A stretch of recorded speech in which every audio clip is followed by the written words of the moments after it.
तरफ है हमारे देश की उन्नति का बेहतरीन उदाहरण देता हुआ बनारस का वो हिस्सा जो दिन ब दिन आपका जीवन और भी सुविधाजनक बना रहा है, और वहीं दूसरी ओर बनारस से तकरीबन 40 किलोमीटर की दूरी पर बसा ये अनई गांव, जहां अपनी साधारण से साधारण जरूरतों को पूरा करने के लिए भी लोग जद्दोजहद करते रहे हैं।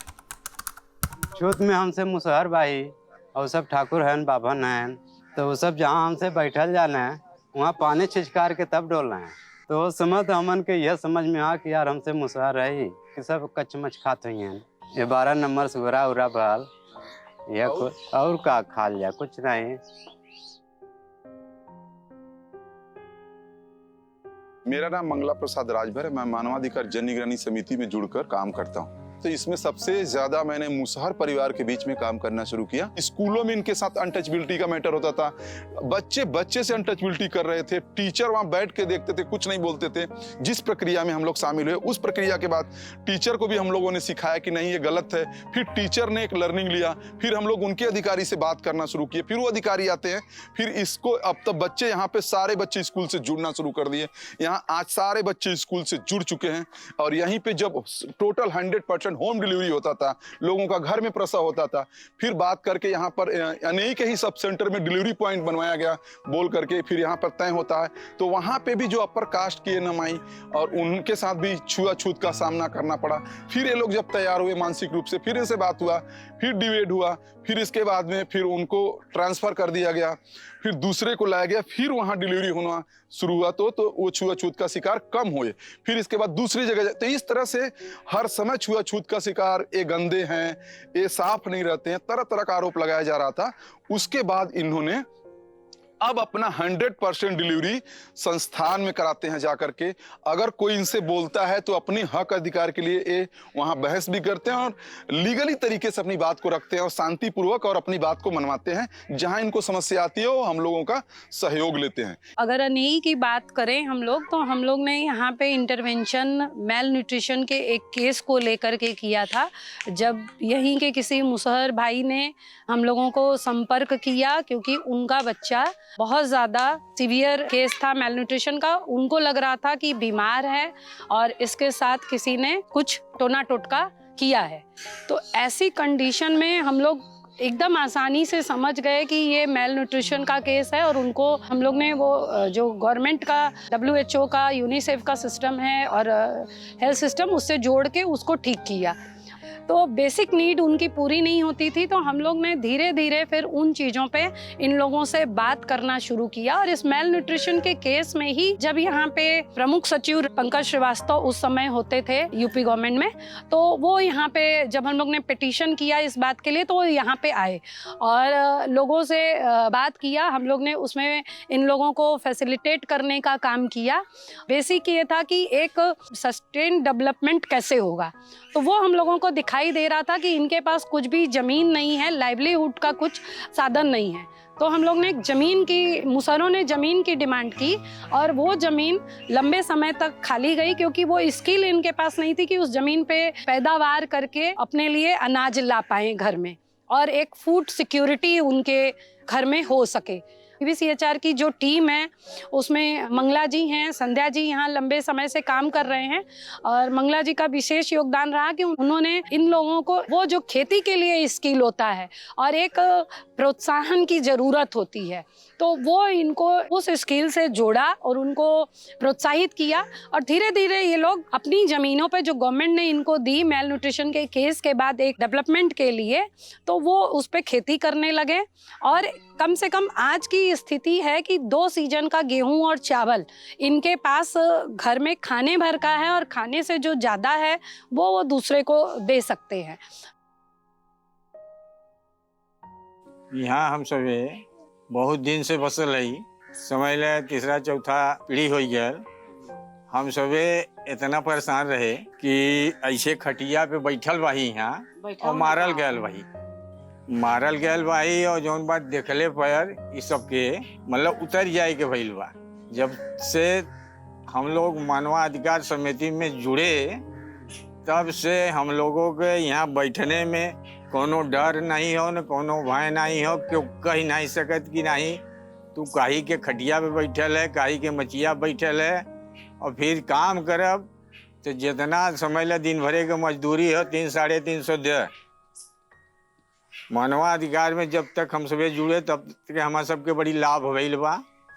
लोगन के विश्वास 2 विश्वास 4 विश्वास मिलल बा और डर भय खत्म हो गई। हम अपने मजदूरी बदे मतलब छोड़ नहीं सकी, हम मजदूरी हमें चाहिए।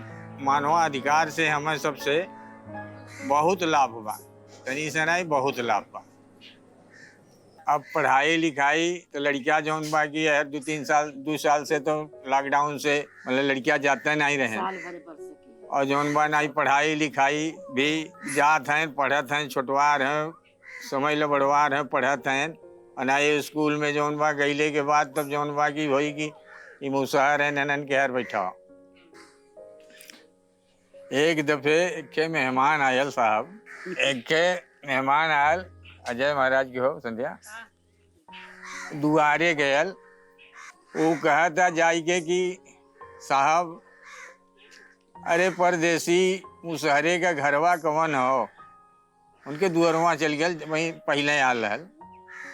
अब घर नहीं बतावत है कि जो वह सामने देखा था मुसहरिया जो वहाँ उठ के होके 2-4 पड़का मारन, मार के तब कहते हैं सारे यहाँ का ही कैले है जो मुसहर है।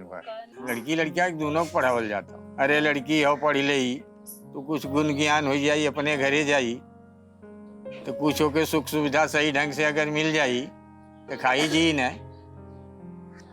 यही अहिर जो नाल है एक दुआरे एक दाई साहब पहुँच गए हम। और हम लोगन के यहाँ बहुत ढिठाई से रहीला, चाहे जौन जाति हुए। पहुँच गए दिंगारा चढ़ गए तो एक भाई के बड़ा बढ़हर हो, बाजारे से दूध दे के आल। तो हम कहते रे जयराम भगत, तो कहा यार जयराम तो करे थे बाकी बड़ा गलती तू काम करे है। हम कहा यार, कहीं हिंगारा पे चढ़ गई ले तू। हम कहीं यार कोनो जानवर तो है ही नहीं, आदमी है हम ना यार। कहा नहीं यार मुसहरन के हिंगारा पे चढ़े के नहीं हो। हम कहे नहीं, हवा मार तुहार हाथ कटुआ लो, देखी तोहरे खूने हमारे खूने में फर्क हो जाई तो तुहार हम जगत तोड़वा दे सारे के हम बनवाई। हवा हमार चैलेंज हो।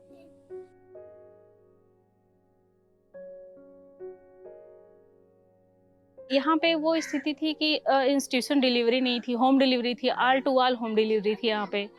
और जो सरकारी सेवाएं संस्थाएं की तरफ से मिलती हैं उनको कि मतलब JSY हो गया, बच्चों का जन्म प्रमाण पत्र हो गया, बच्चों का टीका हो गया, उनका जैसे कि BCG लगता है, और हेपेटाइटिस अनचाहे रोगों से बचाने के लिए वो सब सुविधाएं यहाँ पर नहीं थी। तो उसके लिए सर्वे होता था। जो गर्भवती महिलाएं होती हैं उनको पहले से गर्भावस्था के दौरान से ही उनको ये सब सारी चीज़ें सिखाना, बताना कि आप गर्भावस्था के दौरान में उनका खान पान मतलब कि हाइजीन की चीज़ें, उनको विटामिन, प्रोटीन, आयरन, इन सब चीज़ों के बारे में। पहले यहाँ शिशु मृत्यु बहुत ज़्यादा होता था, जबकि बच्चा पैदा होता था वो 1 हफ्ता के अंदर बच्चे बहुत ज़्यादा मरते थे। तो उन सब चीज़ों को देखते हुए यहाँ पे जब 2016 से काम हुआ है उसके बाद से काफ़ी सारा यहाँ बदलाव हुआ है। अब तो यहाँ पे टोटल डिलीवरी इंस्टीट्यूशन होती है, सरकारी संस्थाओं में होती है। और यहाँ जन्म प्रमाण पत्र को लेकर लोग काफ़ी जागरूक हुए हैं, और टीका किसी बच्चों का नहीं छूटता है। और बच्चे जो विद्यालय नहीं जाते हैं उनके लिए जो है कि परिवार वालों से उनके की पढ़ाई लिखाई के बारे में उनको जागरूक करना, पढ़ेंगे लिखेंगे फिर आगे वो बढ़ पाएंगे, कुछ उनकी दिशाएं बदलेंगी, उनका सोच अलग होगा। इन सब चीज़ों को लेकर यहाँ शिद्दत से काम किया जाता है। यहाँ पे जितने भी घर आपको ईंट वाले दिख रहे हैं, ऐसा कोई मकान नहीं था, सब मड़ई थी, छप्पर का घर था सबका। और पहले लोग पूरा दिन भर काम करते थे तो किसी का मजदूरी भी नहीं मिलता था। लोगों के घर में खाने पीने की भी व्यवस्थाएं नहीं थी सही से, बहुत ज़्यादा समस्याएं थी, लेकिन लोग काम करवा के मजदूरी भी नहीं देते थे।